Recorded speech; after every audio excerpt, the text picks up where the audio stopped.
ఇవాళ ప్రత్యేకంగా ఉండేటువంటి విశేషం ఉగాది పండుగ పూట ఉగాది పచ్చడి.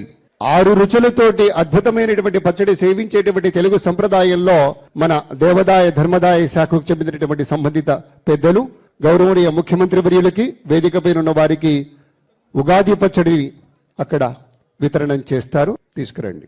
ఒక వేప పువ్వు, చింతపండు, బెల్లం, పచ్చిమామిడి, కారం, ఉప్పు అన్ని కూడా కలగలిపి వసంతకాలంలో ఇచ్చేటువంటి ప్రసాదం స్వామివారికి ముందుగా నివేదనం చేసి దాన్ని ప్రసాదంగా అందంగా మనం సేవించే తదుపరి కార్యక్రమాన్ని ప్రారంభించుకుంటాం కనుక ఆ క్రమంలోనూ విశేషంగా ఇది జరుగుతుందని మీ అందరికీ మనవి చేసుకుంటూ ప్రత్యేకమైనటువంటి రీతిలో వేదికపైనున్న ఆహుతులందరికీ కూడాను ఆ ప్రసాదాన్ని అందజేస్తూ ఉన్నారు. పచ్చడి తీసుకునేటప్పుడు ఈ ప్రసాదము శతాయుర్వజ్రదేహాయ సర్వసంపత్కరాయ చ సర్వారిష్ట వినాశాయ నింబకం దళభక్షణం.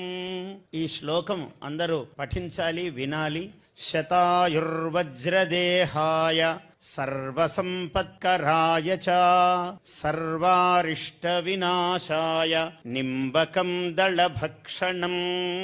అంటే 120 సంవత్సరాలు ఆయుస్సుతో వజ్రము వంటి దేహముతో, అంటే అంత గట్టి ఆరోగ్యముతో, అన్ని అరిష్టములు దోషములు తొలగేటట్లుగా, సర్వ సంపదలు కలిగేటట్లుగా ఈ 6 రుచుల షడ్రసోపేతమైనటువంటి ఈ ఉగాది ప్రసాదమును స్వీకరిస్తున్నాము. ఓ కాలపురుష, ఓ ఉగాది పురుష అని నమస్కరిస్తూ ఈ ప్రసాదము స్వీకరిస్తున్నాము.